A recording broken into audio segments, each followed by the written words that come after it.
Jake wiped the grease from his hands with an old cloth as he looked at the massive spaceship that had just landed in his repair yard. The ship was unlike anything he had ever seen before. Its metal hull was damaged in several places, with scorch marks running along its sides like battle scars.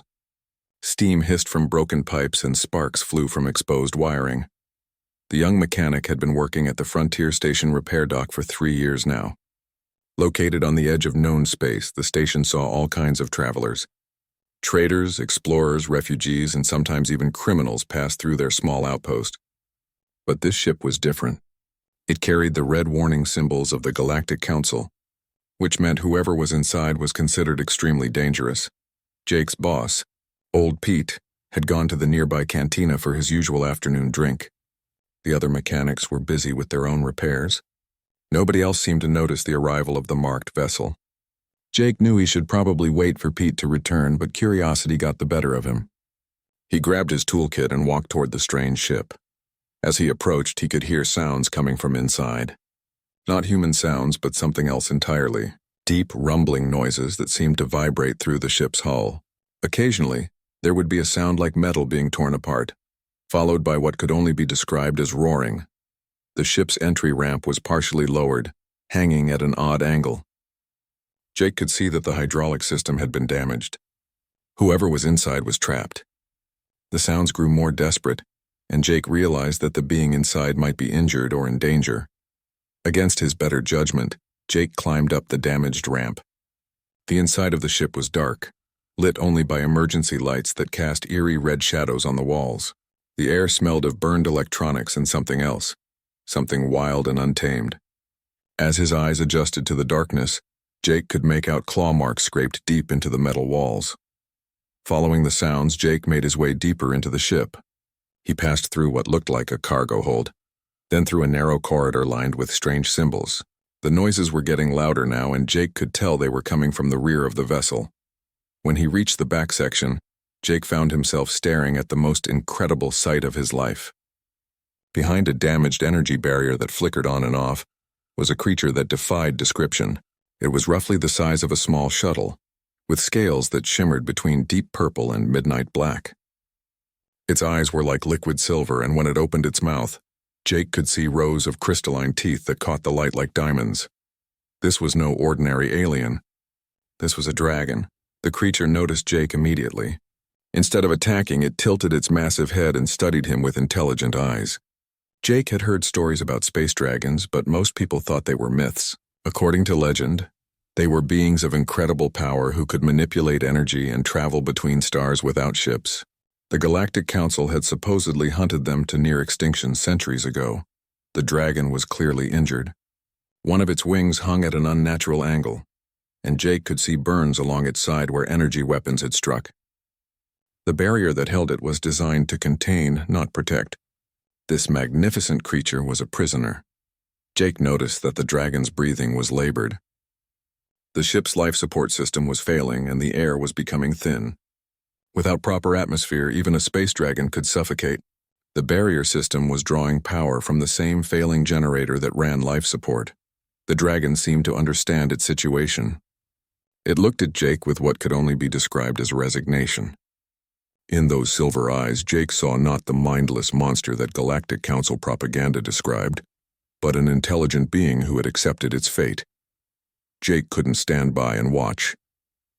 He pulled out his diagnostic scanner and began examining the ship's systems. The barrier was controlled by a central computer that had been damaged in whatever battle had brought the ship here.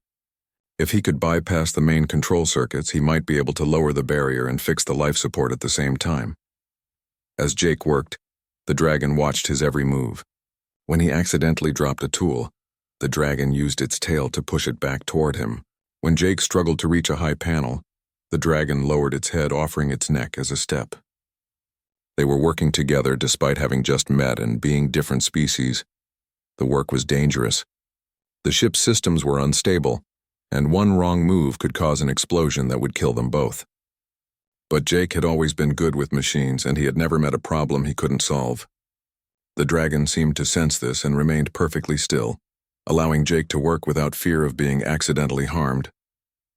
After what felt like hours, Jake finally managed to reroute the power systems. The barrier flickered once, twice, then disappeared completely. Fresh air began flowing through the ship as the life support came back online.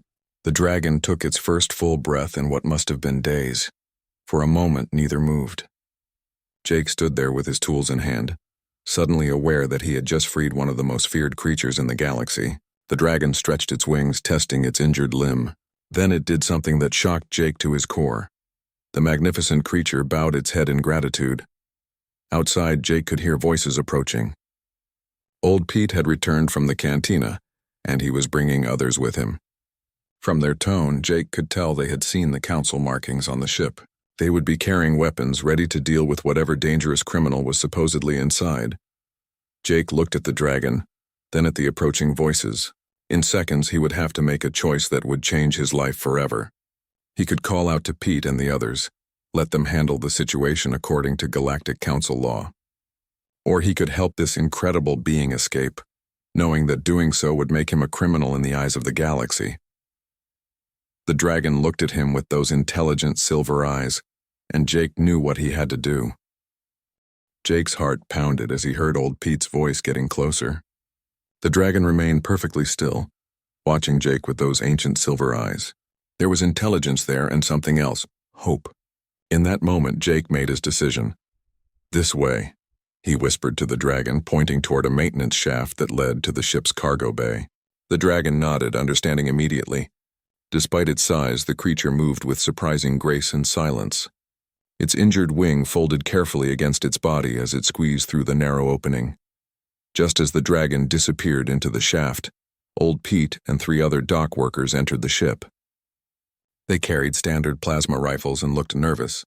Pete was a good man, but he followed Galactic Council rules without question. He had to. Their small station couldn't afford to lose its operating license. "Jake, what are you doing in here?" Pete called out, his weathered face creased with worry. "This ship is marked as dangerous cargo. We should have waited for Council security." Jake wiped his hands on his coveralls, trying to look casual. The ship was making distress sounds. "I thought someone might be suffocating inside. I managed to get the life support working again." Pete looked around the empty containment area. The damaged barrier generator sparked occasionally, making it look like a recent malfunction rather than sabotage. "Where's the prisoner?" "Prisoner?" Jake shrugged. "I didn't see anyone. Maybe they escaped before the ship got here. You know how those council transport ships are, always breaking down." One of the dock workers, a man named Torres, examined the barrier controls. Systems completely fried. If there was something in here, it could have gotten out hours ago. Old Pete scratched his gray beard, thinking. The station had a reputation for being reliable and honest. If they reported that a council prisoner had escaped on their watch, it would mean investigations, inspections, and possibly losing their contracts. But if the prisoner had already escaped before arrival, we'll report that the ship arrived empty, Pete decided. Looks like another council transport malfunction. Not our problem. Jake felt relief wash over him, but he knew this was just the beginning.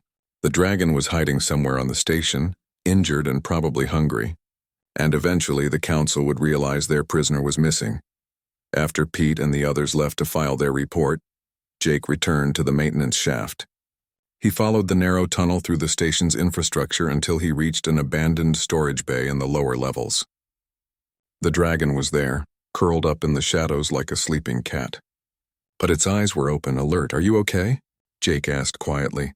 He felt foolish talking to a creature that probably didn't understand human language. But the dragon tilted its head and made a soft rumbling sound that somehow felt like gratitude. Jake had brought a medical scanner from his toolkit. He approached slowly, hands visible. The dragon remained still as Jake examined its injuries.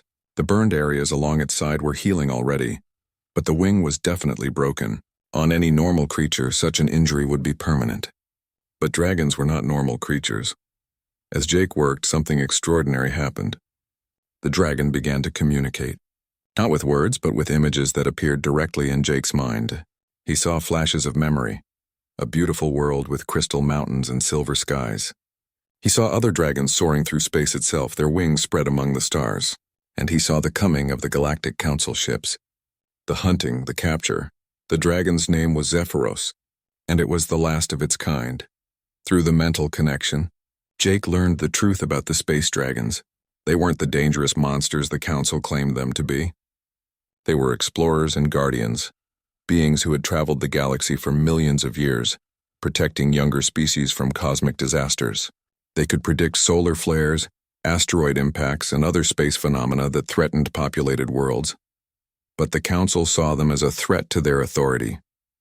Dragons didn't recognize government borders or trade regulations. They helped whoever needed help regardless of politics. Worse, they couldn't be controlled or intimidated. So the Council declared them dangerous and began a systematic campaign to eliminate them. Zephyros had been the last free dragon, spending centuries in hiding while searching for others of its kind. The Council had finally caught it near the Vega system, where it had been trying to warn a mining colony about an unstable star. Instead of being grateful for the warning, the miners had reported the dragon to Council authorities. Jake felt anger building inside him as he absorbed these memories. The Galactic Council claimed to protect civilized species, but they had destroyed an entire race of beings whose only crime was helping others. And now Zephyros was alone, the last of its kind in a galaxy that wanted it dead. "I won't let them take you," Jake said aloud. The dragon's silver eyes brightened, and Jake felt a wave of warmth in his mind. But hiding a space dragon on a repair station wasn't going to be easy. Zephyros was the size of a small ship, and dragons needed special energy sources to survive. They fed on stellar radiation and cosmic particles, not regular food.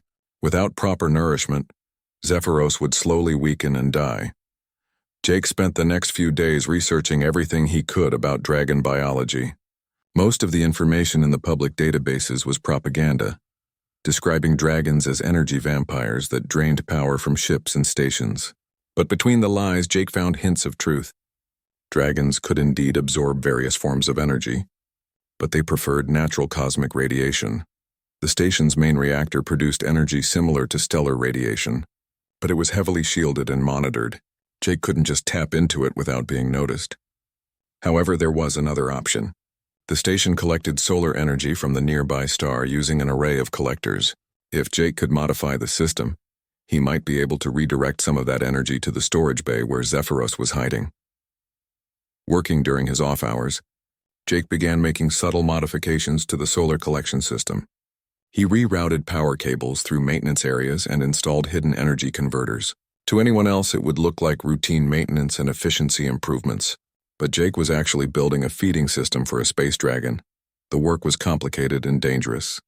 One mistake could overload the station's power grid or alert the automated monitoring systems. But Jake was motivated by more than just compassion. Through his mental connection with Zephyros, he was learning things about the universe that no human had ever known. Dragons didn't just travel through space. They could sense the flow of time itself. They knew when and where disasters would strike, sometimes years in advance. Zephyros had tried to warn countless worlds about coming catastrophes, only to be driven away by fearful governments who preferred ignorance to inconvenient truths. As Jake worked on the energy system, he began to understand why the Council really feared the dragons. It wasn't their power or their independence. It was their knowledge. Dragons knew things that would destabilize the careful political balance the Council maintained. They knew which worlds were doomed, which governments were corrupt, and which trade routes would soon become dangerous. In the hands of the right person, such knowledge could reshape the galaxy. And Jake was beginning to realize that Zephyros saw something in him, some potential that even he didn't understand yet. The energy system was nearly complete when Jake received alarming news. A Council security ship had been dispatched to investigate the missing prisoner. They would arrive at the station within 2 days, and they would conduct a thorough search of every compartment and storage area. Jake looked at the hidden cables and energy converters he had installed. His modification to the solar system was almost finished, but Zephyros still needed time to heal. The dragon's wing was mending, but it wasn't strong enough for extended flight yet. Time was running out, and Jake knew that soon he would have to make an even bigger choice. He could try to hide Zephyros until the Council ship left, hoping they wouldn't find the secret storage bay. Or he could help the dragon escape now, before it was fully healed, and hope it could survive long enough to reach safety. Either choice could mean death for Zephyros and criminal charges for Jake. But as he looked into those ancient silver eyes, Jake knew he would do whatever it took to protect the last dragon in the galaxy. The Council security ship arrived exactly when predicted. Jake watched from the main dock as the sleek black vessel descended through the station's atmospheric barrier. Unlike the battered transport that had brought Zephyros, this ship was pristine and intimidating. Its hull bore the golden eagle symbol of Council security, and Jake could see weapon ports along its sides. Commander Vex emerged from the ship with a squad of 6 security officers. She was a tall woman with short gray hair and cold blue eyes that seemed to catalog every detail around her. Jake had heard stories about Vex. She was known throughout the sector as someone who never gave up on a case and never showed mercy to criminals. Old Pete met them at the landing ramp, nervous but trying to appear cooperative. Jake continued working on a nearby ship, straining to hear their conversation while pretending to focus on his repairs. "Commander Vex," Pete said, extending his hand. She ignored the gesture. "Welcome to Frontier Station. I'm afraid we don't have much to report about your missing prisoner." "That's what we're here to determine," Vex replied, her voice as cold as space itself. "Show me the transport ship and the containment area where the prisoner was held." As they walked toward the damaged transport, Jake felt a mental touch from Zephyros. The dragon was asking if it should try to escape now before the search began. Jake concentrated on projecting a single thought. "Stay hidden. Trust me." Pete led the security team through the transport ship, explaining what they had found. The containment system was completely destroyed when the ship arrived. Whatever was in there could have escaped hours before they reached our station. Commander Vex examined the damaged barrier controls with a handheld scanner. Her expression remained neutral, but Jake could see her making mental notes. "The damage pattern is consistent with system overload," she said finally. "But it could also have been caused by sabotage." One of her officers, a young man with nervous eyes, spoke up. "Commander, the energy readings show that someone recently repaired the ship's life support system. The work was done after the transport arrived here." Jake's blood turned cold. He had hoped his repairs would look like automatic emergency systems. But apparently the Council's scanners were more sophisticated than he had expected. Vex turned her attention to Pete. "Who performed these repairs?" Pete hesitated for just a moment, but it was enough. Vex's eyes narrowed. "I want to speak with whoever worked on this ship. Now." Pete had no choice but to call Jake over. As the young mechanic approached, he tried to keep his expression calm and innocent. But Vex was studying him like a predator watching prey. "You repaired the life support system?" she asked. "Yes, Commander. The ship was in distress when it arrived. I thought someone might be suffocating inside, so I fixed the air circulation." "And you found no one aboard?" "No one," Jake lied, looking directly into her cold blue eyes. "The containment area was empty when I got there." Vex activated her scanner and pointed it at Jake. The device hummed as it analyzed his biometric data: heart rate, brain activity, stress hormones. Jake knew that Council lie detectors were extremely accurate, but he focused on the literal truth of his words. The containment area had been empty when he reached it, because Zephyros had been behind the barrier, not in the area itself. The scanner beeped softly. "Elevated stress levels, but within normal range for civilian interaction with Council security," Vex announced. No indication of deception. Jake felt relief wash over him, but he knew the danger wasn't over. Vex was too experienced to rely on technology alone. "I want a complete search of this station," she ordered her team.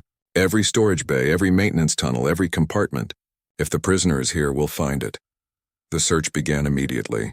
Jake continued working while security officers moved through the station with handheld scanners and detection equipment. They were looking for energy signatures, biological traces, and anything else that might indicate the presence of a space dragon. Jake had spent 2 days preparing for this moment. He had installed dampening fields around the storage bay where Zephyros was hiding, using equipment scavenged from old ship parts. The fields would mask most energy signatures, but they weren't perfect. If the security team got too close with their scanners, they might detect something. As the hours passed, Jake watched the systematic search progress through the station. The security team was thorough and professional, checking areas that Jake hadn't even thought about. They found nothing, but they were getting closer to the lower levels where Zephyros waited. During his lunch break, Jake slipped away to check on the dragon. Zephyros was awake and alert, its silver eyes reflecting the dim emergency lighting. The creature's injured wing was healing faster than Jake had expected, but it still wasn't ready for the kind of extended flight that would be needed to escape the sector. Through their mental connection, Zephyros shared its thoughts. The dragon could sense the security team searching above, and it knew they would eventually reach the storage bay. But it wasn't afraid for itself. It was concerned about what would happen to Jake when the truth was discovered.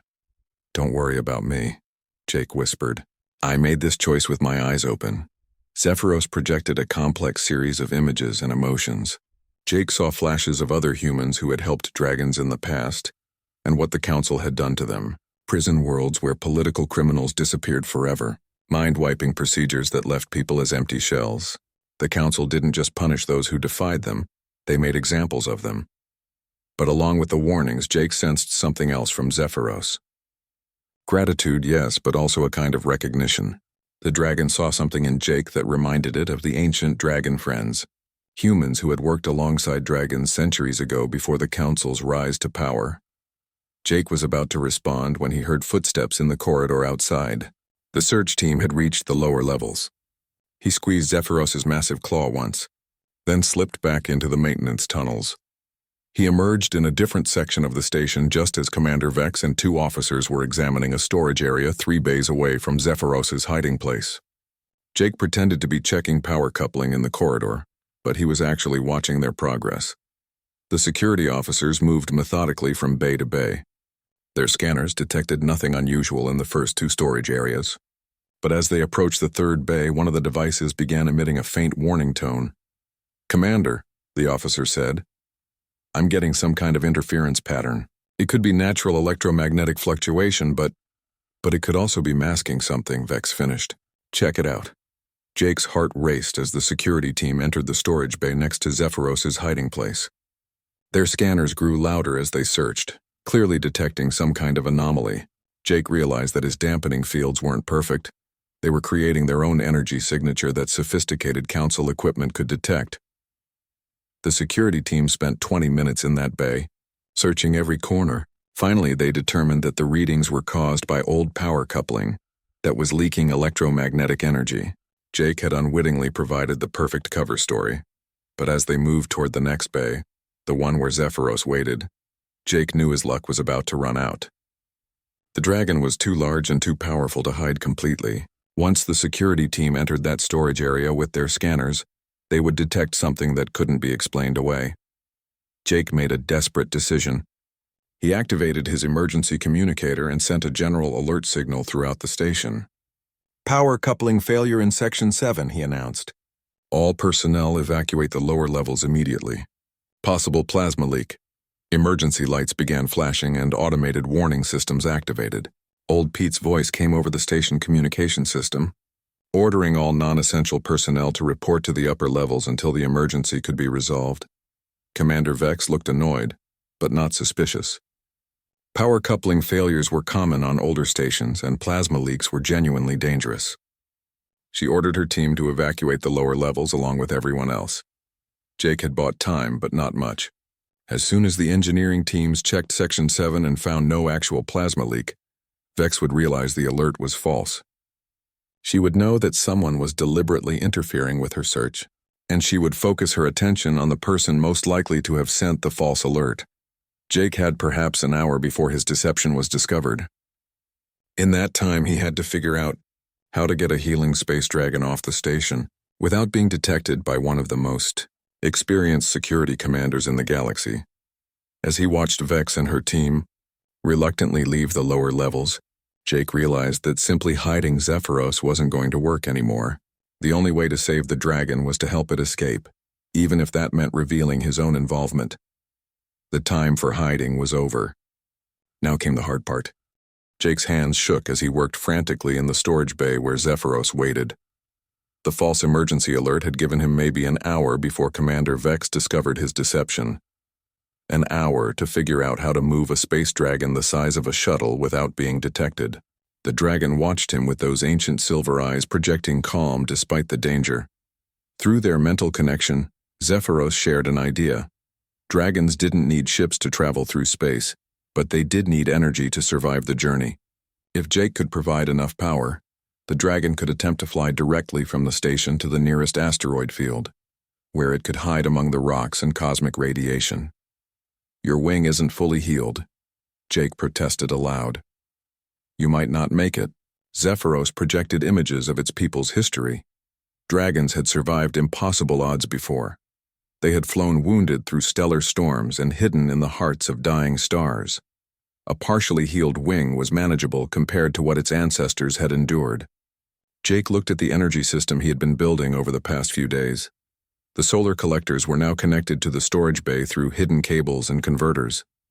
The system could provide enough power to help Zephyros heal faster. But was it enough for a desperate escape flight?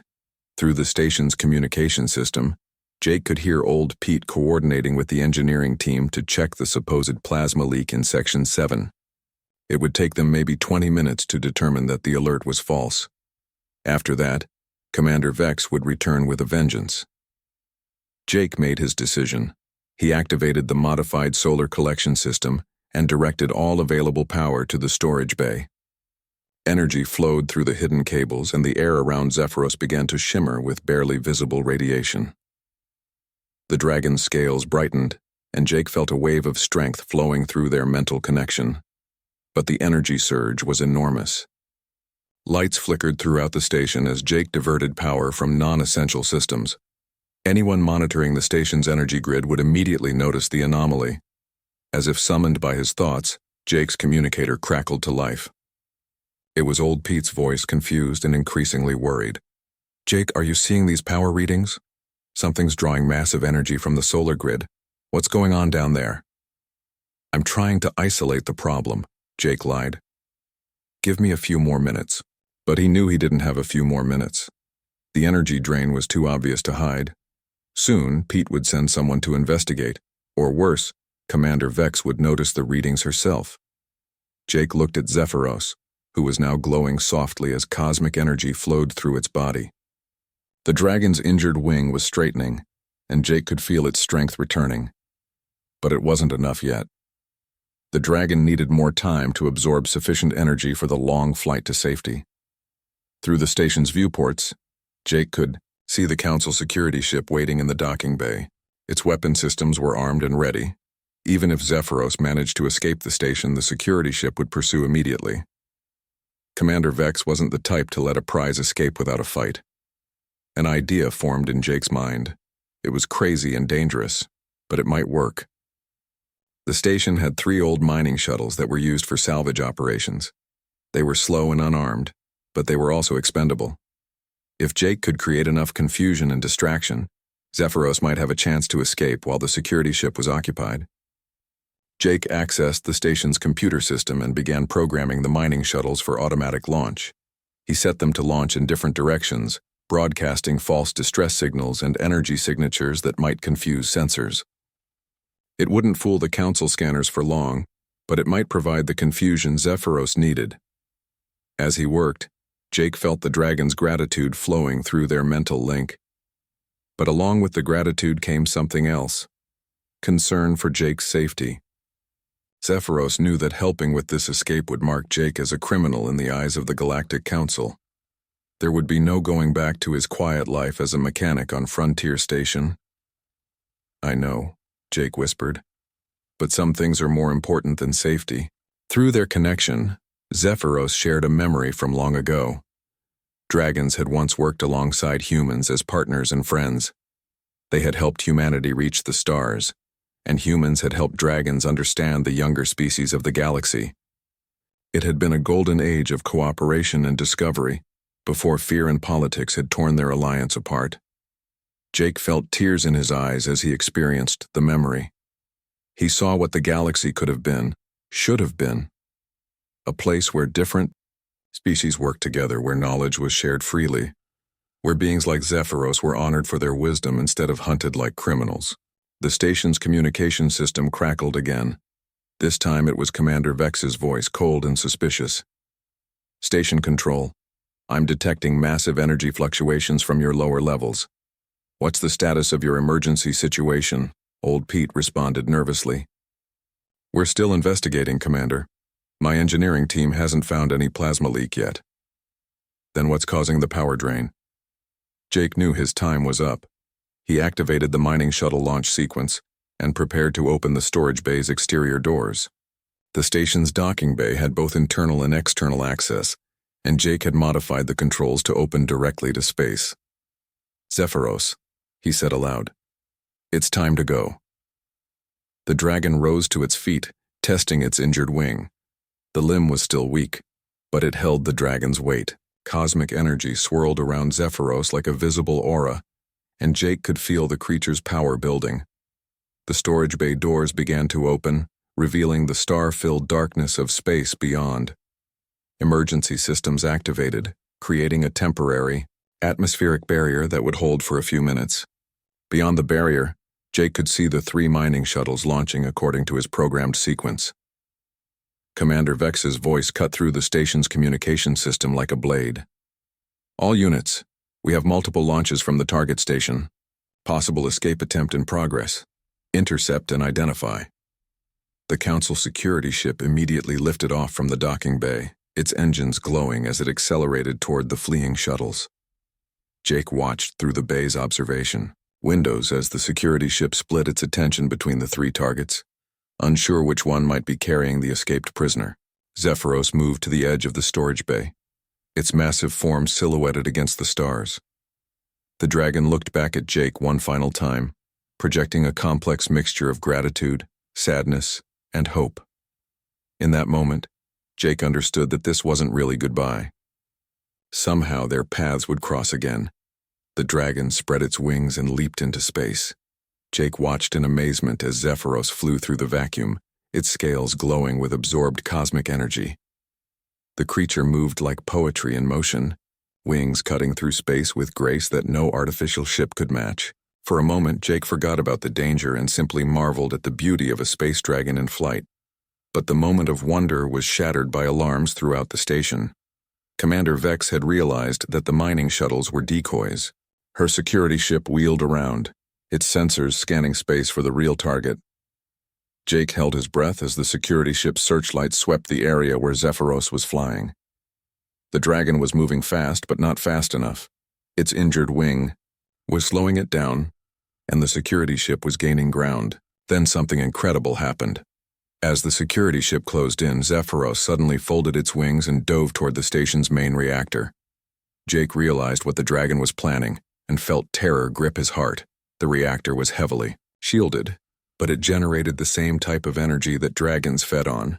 If Zephyros could absorb power directly from the reactor, it might gain enough strength to outrun the security ship. But the radiation levels near the reactor were lethal to most life forms. Even a space dragon might not survive such exposure. Jake watched helplessly as Zephyros dove toward the reactor housing, the security ship in close pursuit. Energy weapons fired, their beams cutting through space where the dragon had been moments before.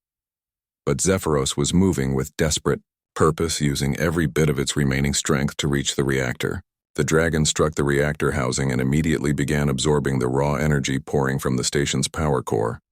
Its scales blazed like a small star, and Jake could feel the creature's strength multiplying through their mental connection. But the security ship was still closing in, and Commander Vex was preparing to fire again. Jake realized that even with the reactor's energy, Zephyros might not escape. The dragon needed more time to absorb enough power, and the security ship wasn't going to give it that time. Jake looked at the storage bay's control panel and made his final choice. If Zephyros needed time, Jake would give it to the dragon, no matter what the cost to himself. Jake's fingers flew over the storage bay control panel as he watched Zephyros absorb energy from the station's reactor. The dragon's scales blazed like captured starlight, but Commander Vex's security ship was only seconds away from firing range. Jake needed to create a distraction, something big enough to give Zephyros the time it needed to complete its desperate energy absorption. The station's defensive systems were minimal, just basic shields and a few old mining lasers designed to clear debris, not fight Council security ships. But Jake had spent 3 years learning every system on Frontier Station, including some that weren't supposed to exist.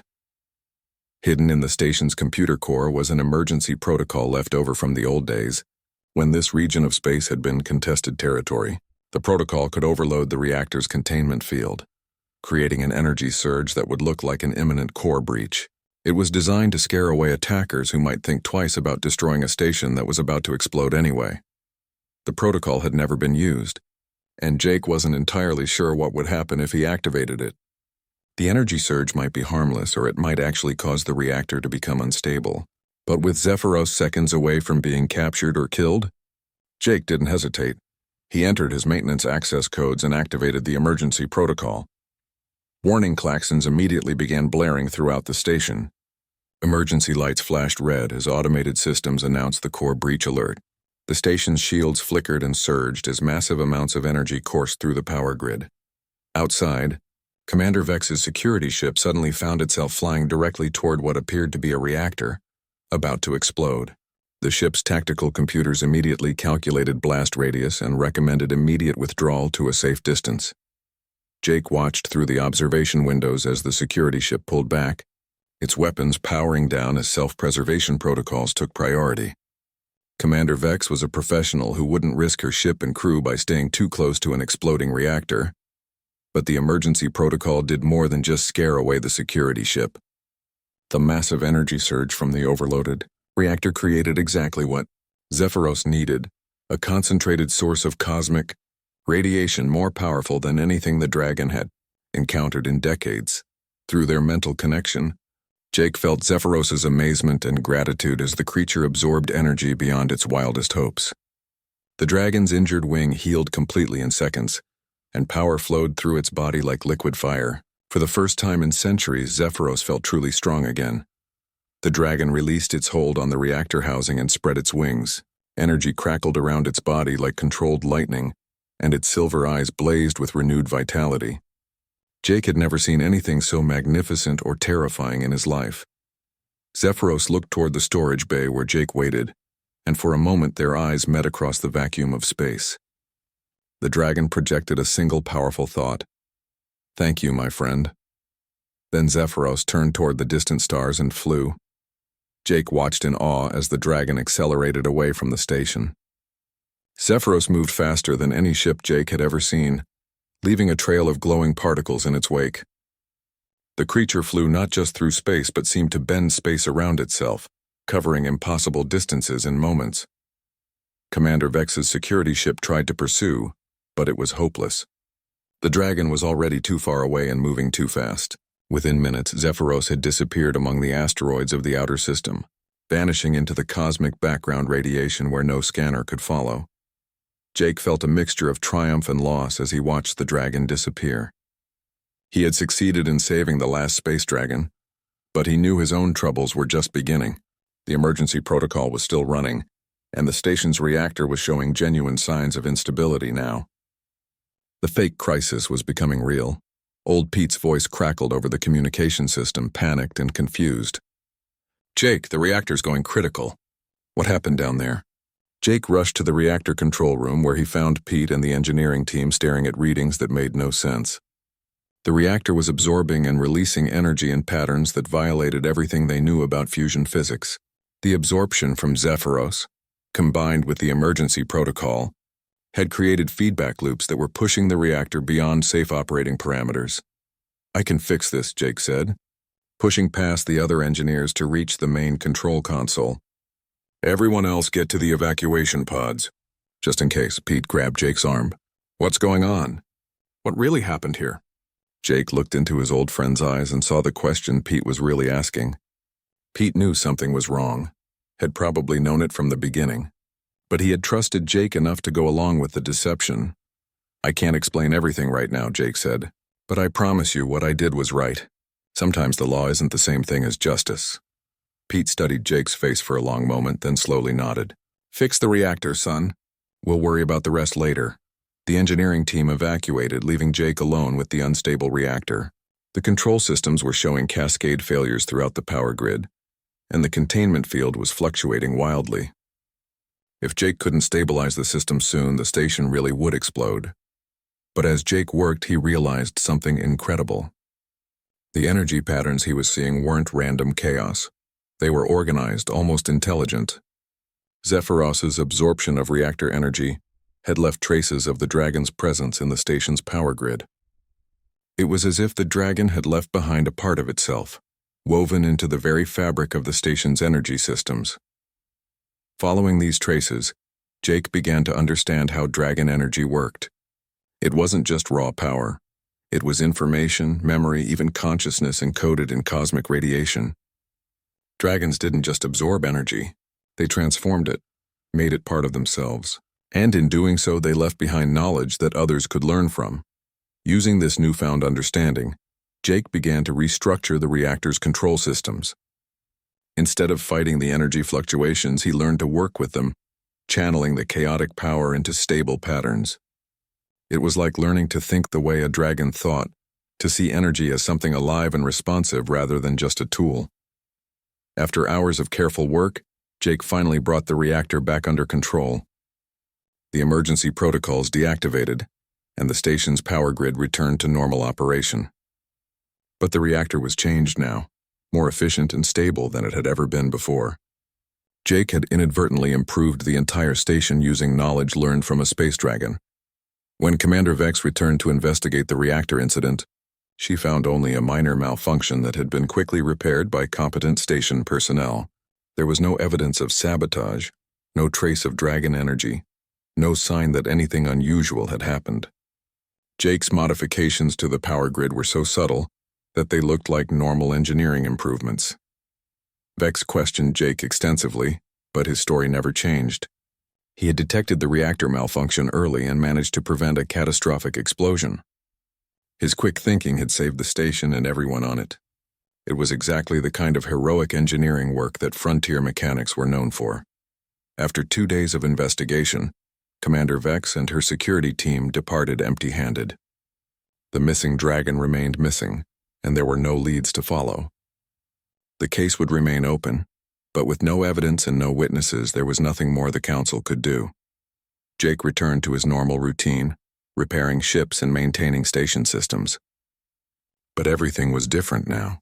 Through his mental connection with Zephyros, he could sense the dragon's presence somewhere out in the asteroid field, hiding and slowly healing from its long captivity. The connection grew weaker with distance, but it never disappeared completely. More importantly, Jake had changed. The knowledge Zephyros had shared with him about energy, about the true history of the galaxy, about the potential for cooperation between species, had opened his eyes to possibilities he had never imagined.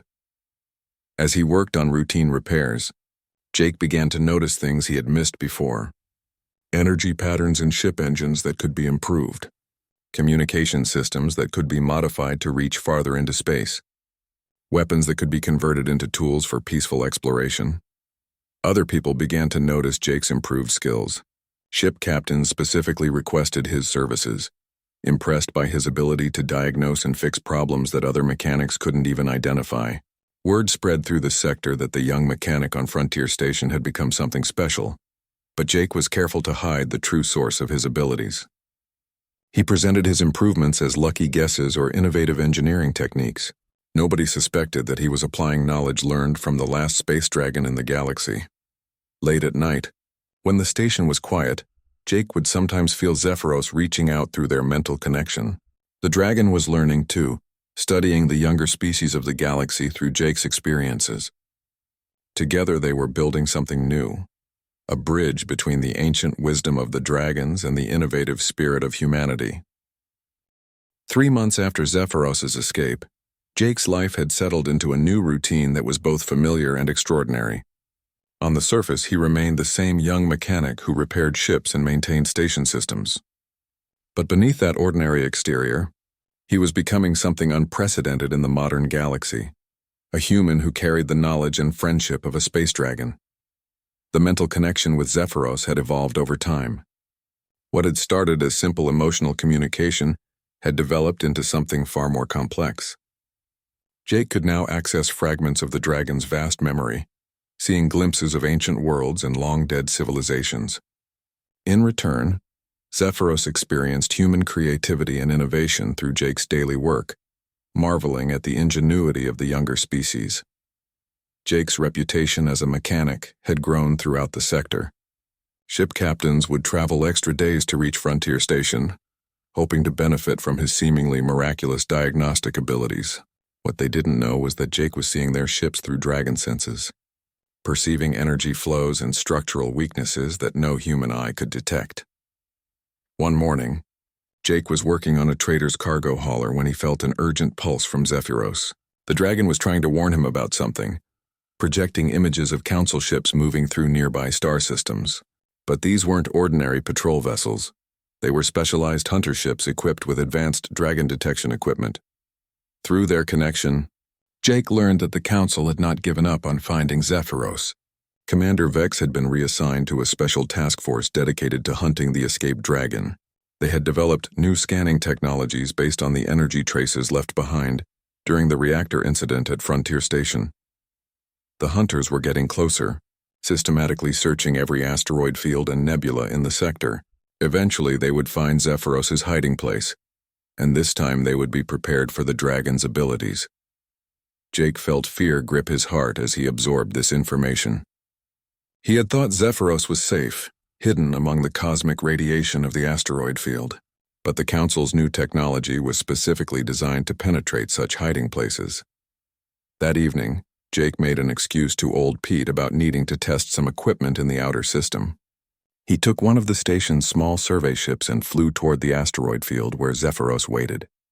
The journey took 6 hours, and Jake spent the time thinking about what they could do.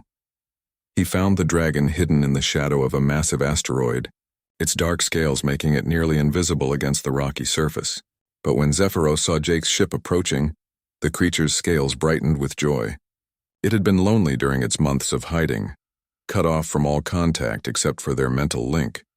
Jake docked his ship against the asteroid and activated his environmental suit. He walked across the rocky surface to where Zephyros waited, feeling the dragon's happiness wash over him through their connection. "We have a problem," Jake said as soon as he was close enough to touch the dragon's massive head. "The Council has developed new tracking technology. They're going to find you eventually."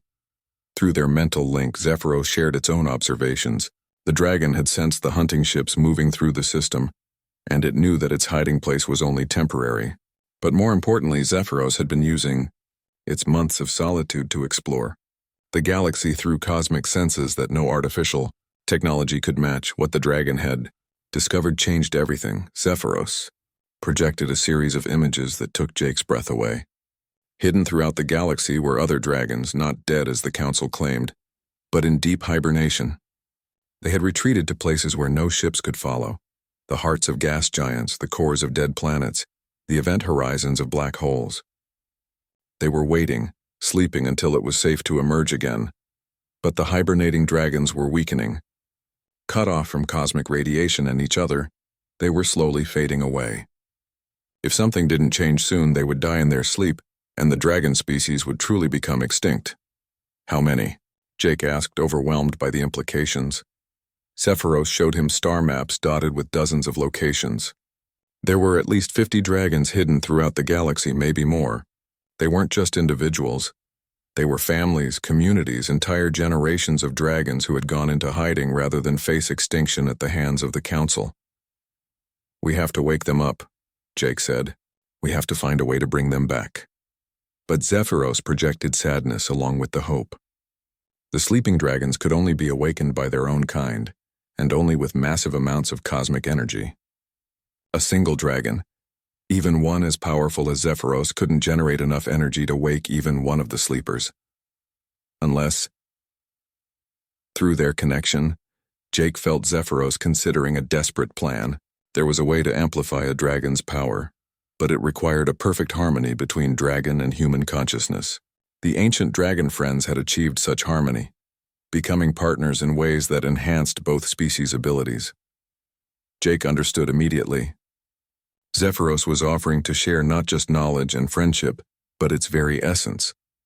It was offering to merge their consciousness permanently, creating something new, a hybrid being with human creativity and dragon power.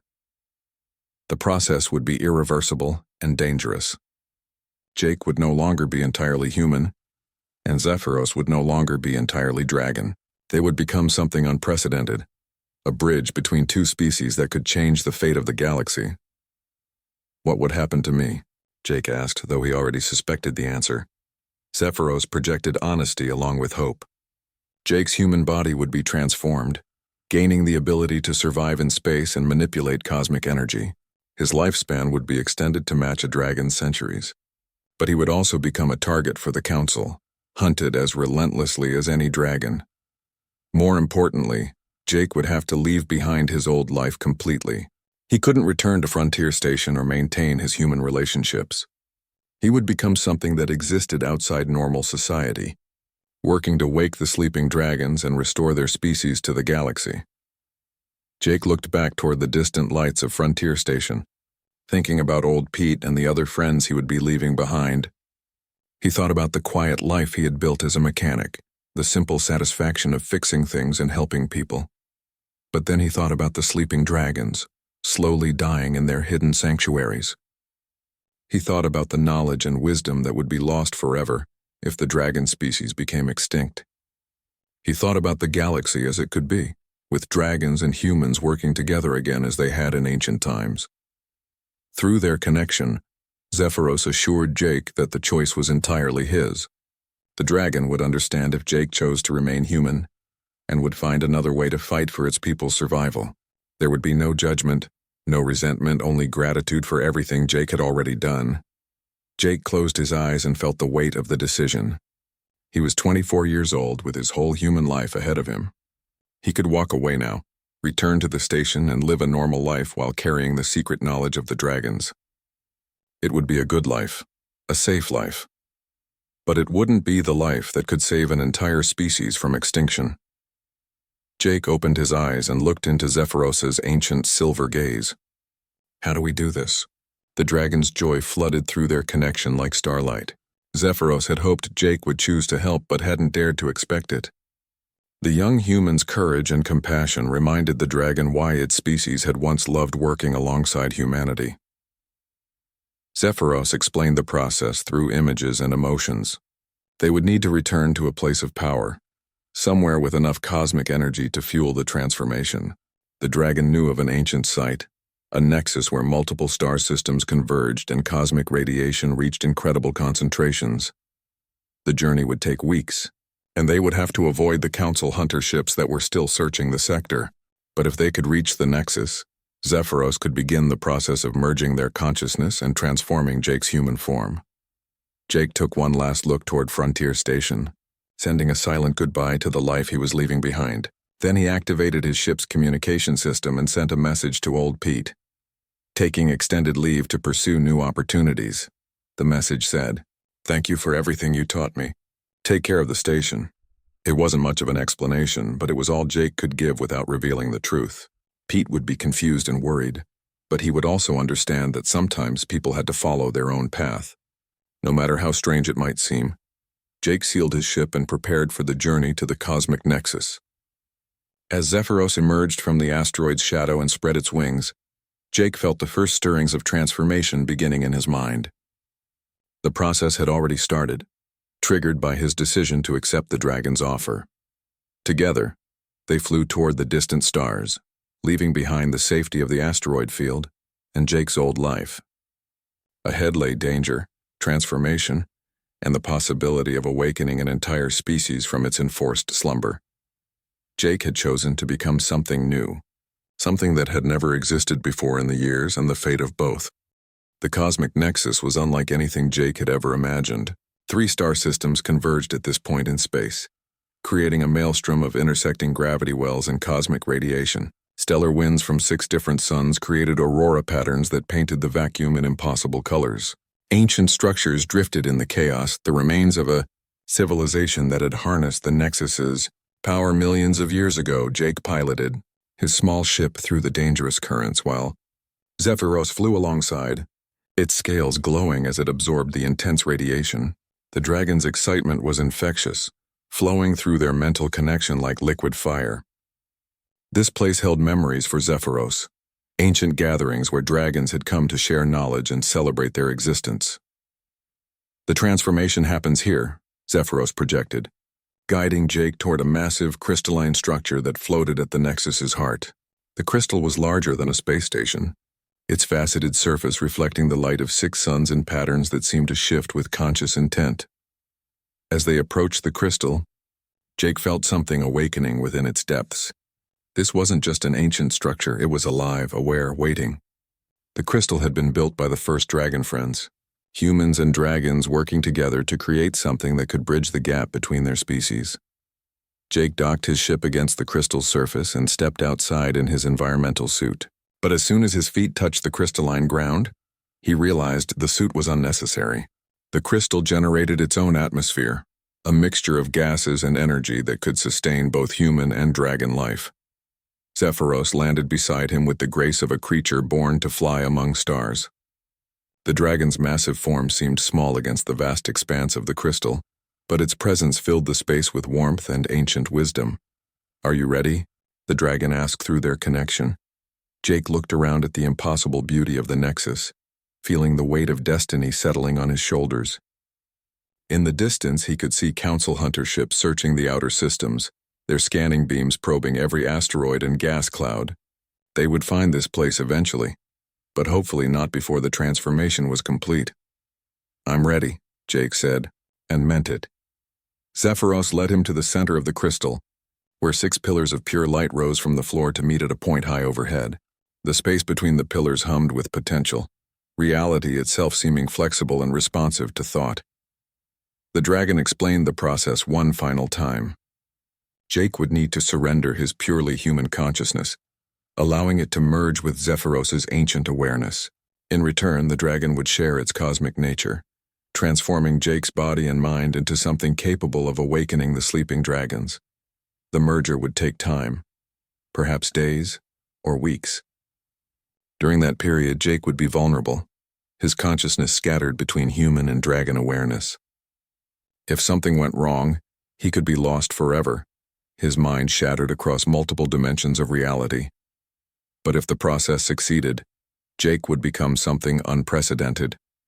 He would retain his human creativity and innovation while gaining a dragon's power and longevity. More importantly, he would become capable of reaching the sleeping dragons and calling them back to wakefulness. Jake stepped into the circle of light pillars and felt the energy immediately respond to his presence. The crystal around them began to glow more brightly, and cosmic radiation flowed through the space like visible music. Zephyros moved to the opposite side of the circle and spread its magnificent wings. Energy crackled between the dragon's scales, and its silver eyes began to blaze with stellar fire. The creature's consciousness expanded, reaching out to touch the edges of Jake's mind. "Thank you," Jake whispered as he felt the transformation beginning. "For trusting me. For choosing me." "Thank you," Zephyros replied, "for choosing us." The merger began gently, like 2 streams flowing together to form a river. Jake felt Zephyros's memories flowing into his mind. Millions of years of experience, countless worlds visited, entire civilizations watched over and protected. The dragon's knowledge was vast beyond comprehension, accumulated over centuries of exploration and discovery. In return, Jake shared his own memories, his childhood on a backwater planet, his apprenticeship as a mechanic, his simple dreams of fixing things and helping people. Compared to the dragon's ancient wisdom, Jake's experiences seemed small and insignificant. But Zephyros treasured them, marveling at the intensity and creativity of human emotion. As their consciousness merged more completely, Jake began to feel his body changing. His bones became lighter but stronger, his muscles more efficient. His skin began to take on a subtle shimmer, and his eyes started to reflect light like Zephyros's silver gaze. The most dramatic change was in his nervous system. New pathways opened in his brain, allowing him to perceive cosmic radiation and energy patterns that no human had ever sensed. He could feel the pulse of the 6 suns, the flow of gravity waves, the whisper of quantum fluctuations across space. Days passed, or perhaps weeks. Time had no meaning in the crystal's eternal light. Jake floated in and out of consciousness, his awareness expanding and contracting like a breathing cosmos. Sometimes he was purely human, remembering his life on Frontier Station with perfect clarity. Other times he was dragon, soaring through ancient memories of worlds that had crumbled to dust before Earth was born. Gradually, the two streams of consciousness began to stabilize into something new. Jake retained his human identity, but it was enhanced and expanded by dragon wisdom. Zephyros remained magnificently draconic, but now understood humanity in ways no dragon had achieved for millennia. When the transformation was finally complete, Jake opened his eyes and saw the universe with new vision. Energy patterns danced through space like living art, and he could sense the location of every sleeping dragon in the galaxy. They were there, waiting in their hidden sanctuaries, their life forces dimmed but not extinguished. Jake stood up and realized that his body had been fundamentally changed. He was still recognizably human, but taller and more graceful. His skin held a subtle luminescence, and his eyes now reflected starlight. When he moved, energy swirled around him like visible emotion. Zephyros had changed too. The dragon seemed more solid, more present in physical reality. Its scales now showed hints of the same luminescence that marked Jake's transformation, and its ancient eyes held new depths of understanding. "We are something new," Jake said, his voice carrying harmonics that had never existed before. "We are the bridge," Zephyros agreed, "between what was and what will be." Together they turned their attention to the sleeping dragons. Jake could feel them scattered across the galaxy like dormant stars waiting to ignite. The nearest was hidden in the core of a gas giant 3 systems away. It had been sleeping for over 2 centuries, its life force barely maintaining the minimum needed for survival. Jake reached out with his new abilities, projecting a call across interstellar space. It was a song without words, a harmony of human creativity and dragon power that resonated through cosmic radiation. The call traveled faster than light, carried by quantum entanglement and the mysterious forces that dragons had always used for communication. In the core of the distant gas giant, something stirred. The sleeping dragon felt the call and began to respond, its dormant consciousness awakening for the first time in 200 years. Life force flowed back into crystalline bones, and ancient eyes opened to perceive reality once again. The awakening process was slow, taking hours as the dragon's metabolism returned to normal function. But Jake could feel it happening, could sense the moment when the sleeping giant fully returned to consciousness and realized it was no longer alone. Joy exploded across the mental link as the awakened dragon discovered that others of its kind still lived. The call had carried more than just awakening. It had transmitted the knowledge that Zephyros survived, that a human had chosen to help, that hope existed for their species. One by one, Jake began calling to the other sleeping dragons. Each awakening was unique, shaped by the individual dragon's personality and the circumstances of its long sleep. Some responded quickly, eager to return to life. Others were cautious, requiring gentle persuasion to emerge from dreams that had sustained them through centuries of hiding. As the dragons awakened across the galaxy, they began to communicate with each other, sharing locations and coordinating their emergence. They were careful to avoid areas where council forces were present, but they were no longer hiding in total isolation. The transformation was working. The dragon species was returning to life, but Jake and Zephyros knew their work was far from over. The council would not accept the return of the dragons, and Commander Vex's hunter ships were still searching for Zephyros. Soon, the council would realize that multiple dragons were active again, and they would respond with overwhelming force. The awakened dragons would need time to recover their strength and rebuild their communities. They would need safe places to gather and share knowledge. Most importantly, they would need allies among the younger species, humans and others who could see past council propaganda to understand what dragons really represented.